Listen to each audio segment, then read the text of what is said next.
Ambassador Friedman, great honor to have you with us today to host you. And Mr. Ambassador, well, America will hold an election in less than a month against the backdrop of a changed Middle East. Iran is under immense pressure and deterred due to the killing of Soleimani. Israel's status is significantly improved, and its ties with the Arab world are stronger than ever. Russia is in check in Syria, as we can see. Now, can you say, Ambassador Friedman, that the peace deals in the Middle East between Israel, the UAE, and Bahrain are the chief foreign policy accomplishment of the Trump administration? Well, thank you, Boaz. It's great to be with you. And I think the peace agreements with UAE and Bahrain are certainly among the greatest achievements, foreign policy achievements in the Trump administration. But I think you need to look at all of it holistically. I think it began with the recognition of Jerusalem as Israel's capital, the moving of the embassy, recognizing the Golan Heights as being part of Israeli sovereign territory, the recognition that Israeli communities in Judea and Samaria are not illegal. All of those were building blocks along the way to a policy which I think demonstrated to the entire region that, that one can be pro-Israel without doing damage or, God forbid, causing conflict or war within the Middle East. And I think it created a platform for countries like the UAE and Bahrain, and there'll be others, to come in. So certainly the peace agreement, which happens once in a generation, if at all, certainly the peace agreement is a crowning achievement of President Trump's first term. But I think you have to look at it not in isolation, but as part of an overall strategy where the Trump administration has stood with and empowered its allies and taken a much harsher view of its enemies. And I think that's why we are where we are today. You mentioned, Ambassador, the transfer of the embassy, which was a huge event. I mean, I remember being there. I was one of the lucky guests, of course. And for you personally, having your desk transferred from Tel Aviv to Jerusalem, what an event. But at that time, if you remember, people were telling us that it will cause all the Middle East is going to burn. Were you Americans at the time, the administration at the time, were confident enough to know that this would not be the case? We were confident that this would not set the Middle East on fire. At the same time, we prepared for the worst. So we were gauging the reaction or the potential reaction all throughout the region, from as far west as Morocco to as far east as Pakistan. We were checking in with our embassies. We were, collecting our intelligence.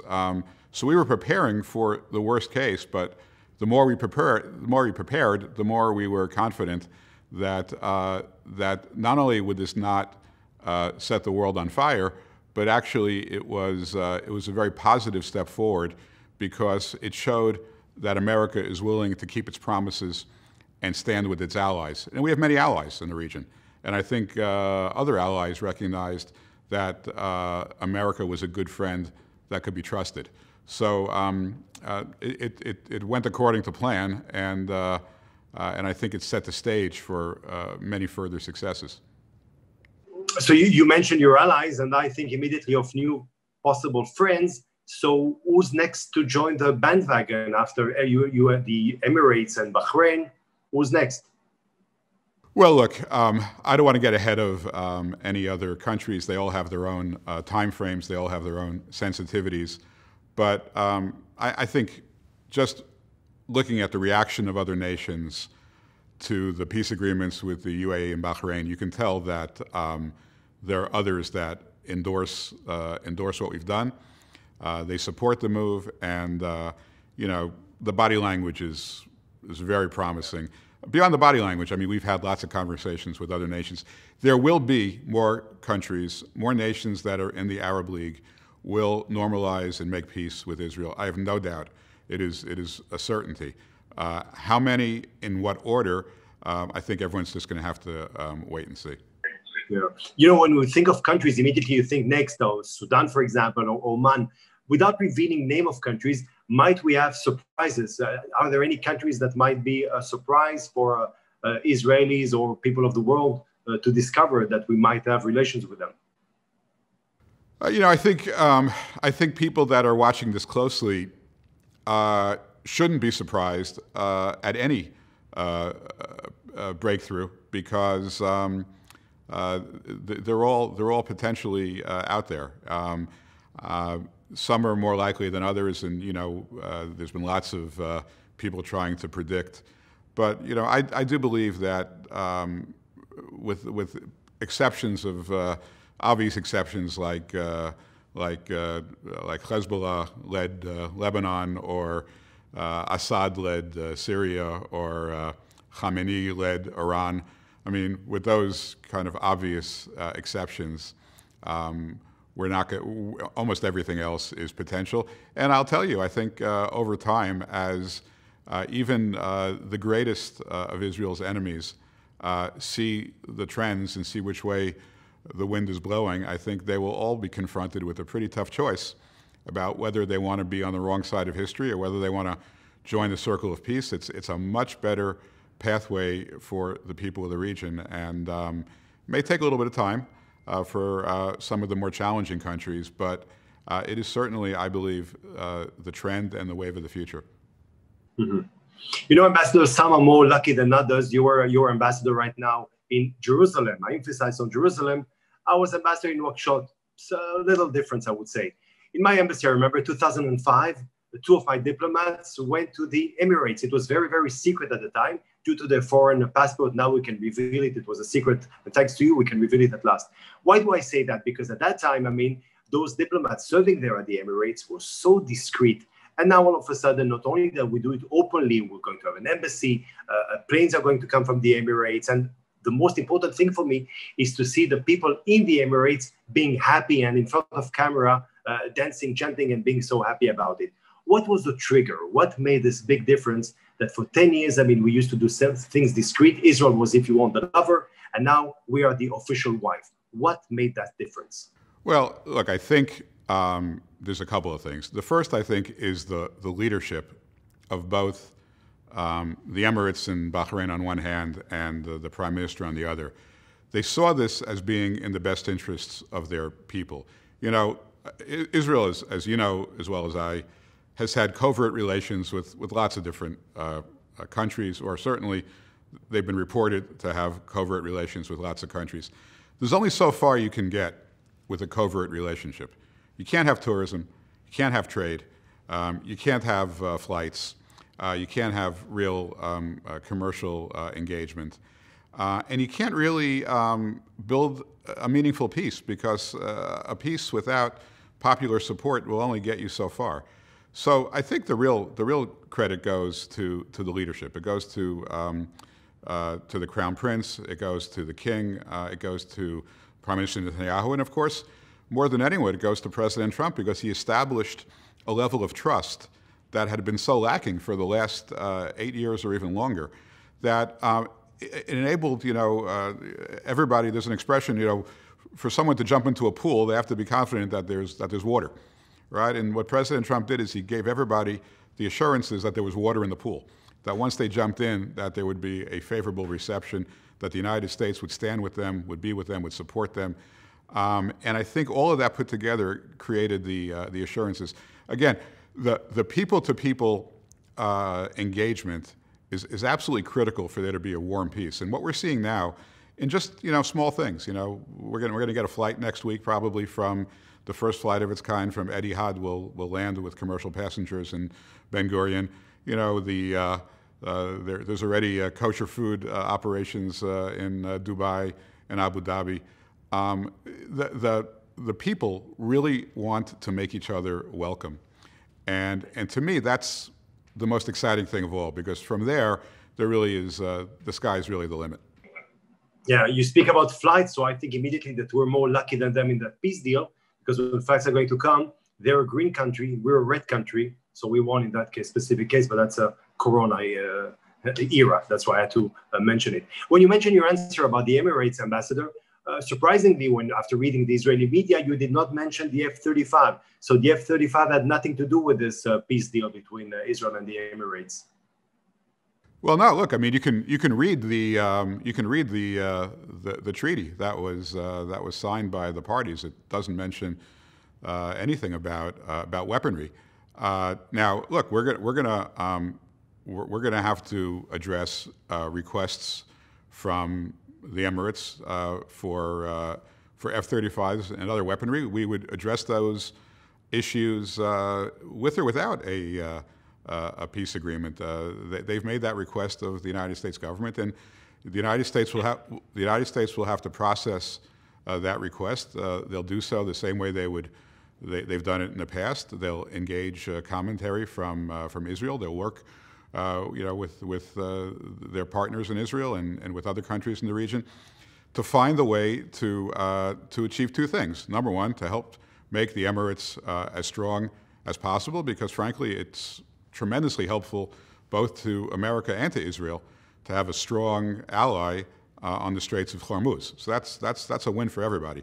At the same time, to do it in a way which doesn't jeopardize Israel's qualitative military edge, which is a law of the United States of America that we must adhere to. All of that is going to get worked out. It would get worked out either way, and it's going to get worked out by professionals, by people who are experts in these issues. That would not include me. That would not include most people in the political echelons. It's handled by real professional experts. They've done this many, many times before. They sit together without publicity, without none of them are known to the press, and they work it out and they get it right. And I believe that'll happen here as well. I really do think it's a win-win. Israel will keep its military edge, and Israel and the United States will have an ally on the Straits of Hormuz that is as strong as possible. An important question, Ambassador, even for me and for many who are watching us right now, because regarding the sovereignty bid, Israel, especially the Israel right, I would say, is a bit confused. It is their understanding that Israel was on the verge of extending sovereignty to the Jordan Valley, and maybe even more. But then a new tone came out of Washington, pulling this bid on hold. Can we once and for all maybe understand what's the current status of this bid and whether this will actually one day take place? Sure. Well, Boaz, as you know, in January, we published a Trump vision for peace. And in contrast to all those who went before us, we actually provided the geographic dimensions of that vision for peace, along with a narrative that made it very clear that it's the position of the United States that Jewish communities in Judea and Samaria will never be evacuated, that we don't think it's in Israel's interest or America's interest to ever ask any communities in Judea and Samaria to disband or to evacuate. So we made that very clear in January, and even before that, as you know, Secretary Pompeo made it clear that Jewish communities in Judea and Samaria don't violate international law. So we begin with that. Now, as a step forward, we were all working forward to what we thought was a productive next step in the peace plan, which was to recognize Israeli sovereignty over at least some of the communities within Judea and Samaria that were on the map. Maybe all, certainly some. And we were moving along that path. We ran into some headwinds. One was the pandemic, which really put a huge limitation on how we could engage diplomatically. Second was a unity government in which at least two of the three highest-ranking members of the government, the defense minister and the foreign minister, took a very different view, a very negative view on the sovereignty issue, at least in isolation.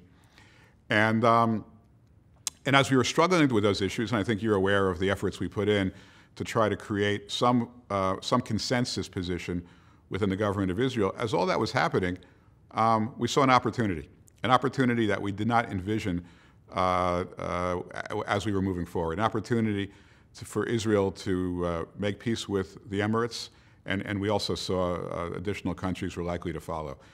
And I think we all kind of took a step back, and I think you have to credit the Trump administration. Most governments function like aircraft carriers. They're not nimble, they're not able to turn, they're not able to steer. We looked at the situation and said, you know what? Today there is an Israeli flag flying over Hebron, Shiloh, Ma'ale Adumim, Gush Etzion, Eli. They're all flying there today, and under our plan, they're going to be flying there forever. So that's not an immediate concern. What is an immediate opportunity is the ability to make peace with an Arab country, a major Arab country, an important Arab country. And so I think we all took a step back and said, this is a higher priority. And so we prioritized the peace initiative over the sovereignty initiative. But I want to make it clear, it was a prioritization. We didn't say, let's do this and shelve that. We said, let's put normalization, let's put peace first. And when we created a joint statement among the U.S., Israel, and the Emirates, we used the word suspend the sovereignty, not cancel, not abandon, but suspend. Suspend is, by definition, temporary. So the answer to your question, and I apologize for it being long-winded, but the answer to your question is the United States believes in the Jewish communities in Judea and Samaria being there permanently. We believe that in the long run, it is in Israel's interest and American interests for Israel to extend its sovereignty over these communities.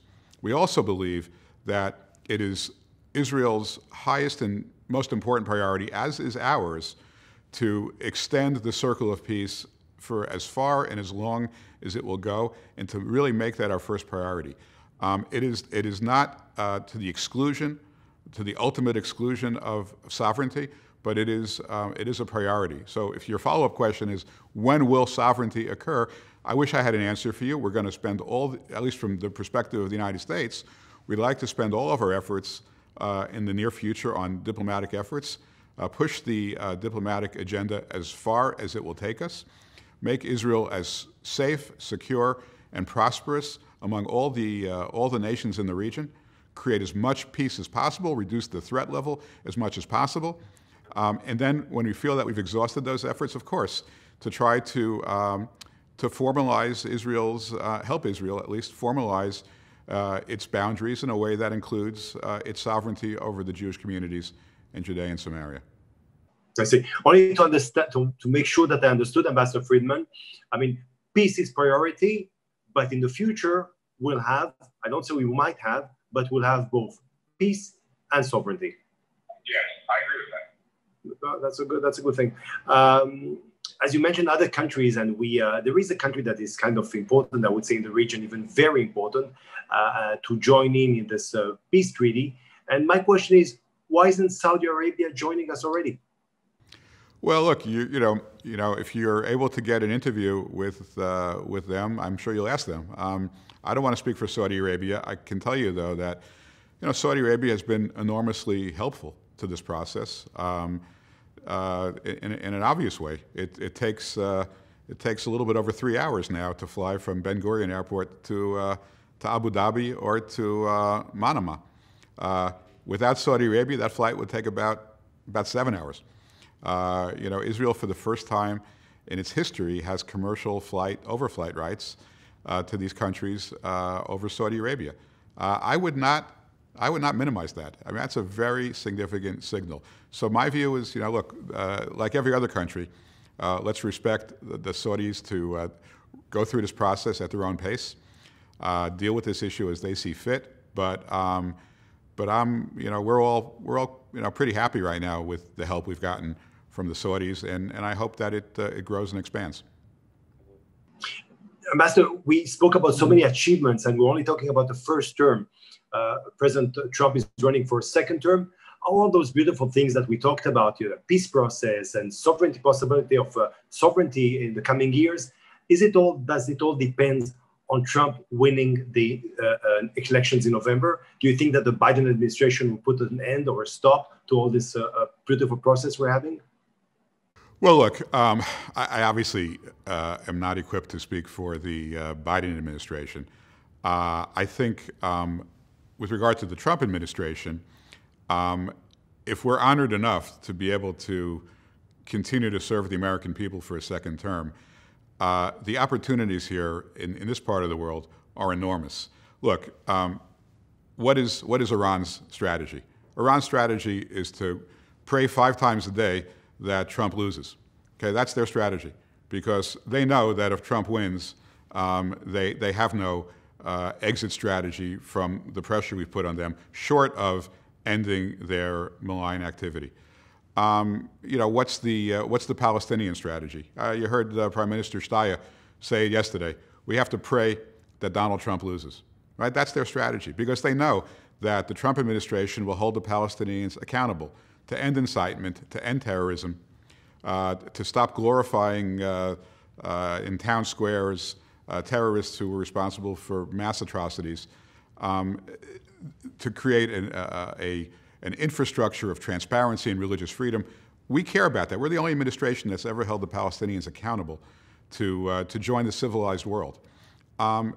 What's the Palestinian strategy? We hope he loses.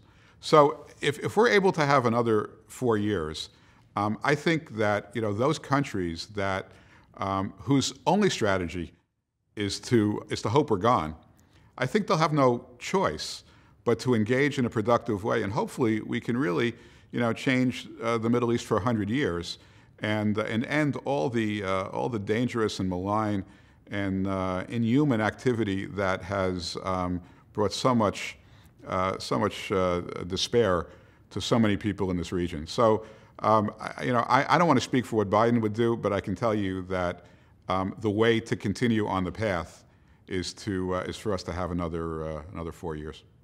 Two last questions, Ambassador. We can't speak about Biden, but we can speak about President Trump. Can you tell us a little bit, reveal us about his plans concerning Iran in case President Trump has a second term?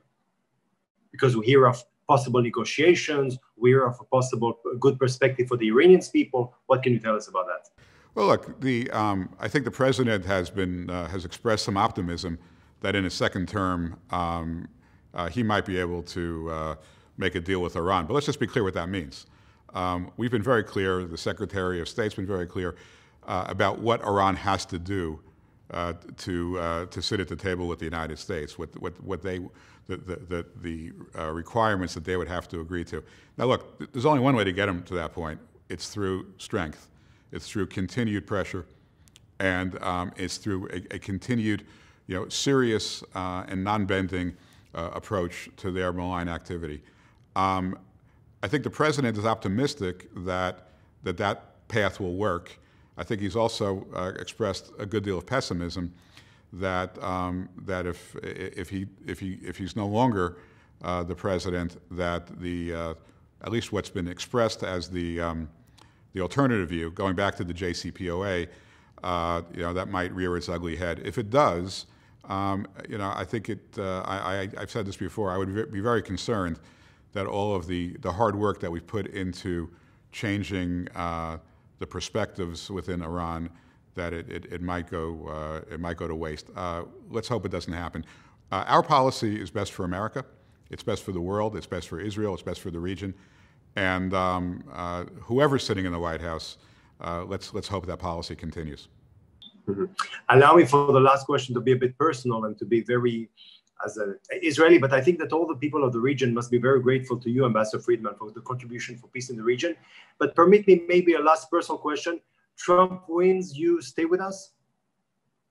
Well, you make it sound as if it's my choice. I mean, if president wins, I work for the president. If the president wants me to stay on, I will serve my country. I will serve the president. It's been the greatest honor of my life to serve in this role, working with President Trump and his team, with Jared and Avi and with Jason before him, with the National Security Advisor, with Secretary Pompeo, with Vice President Pence. This has been a labor of love. I mean, this has been really just one of the great dream teams that I think have ever been built with regard to representing America in this region, and I sure would like to keep that going. Great. So Trump wins, you stay. You gave us another reason why we wish him a lot of success. Thank you very much, Ambassador Friedman. Thank you very much for being with us. Thank you, Bo. It's my pleasure. Thank you.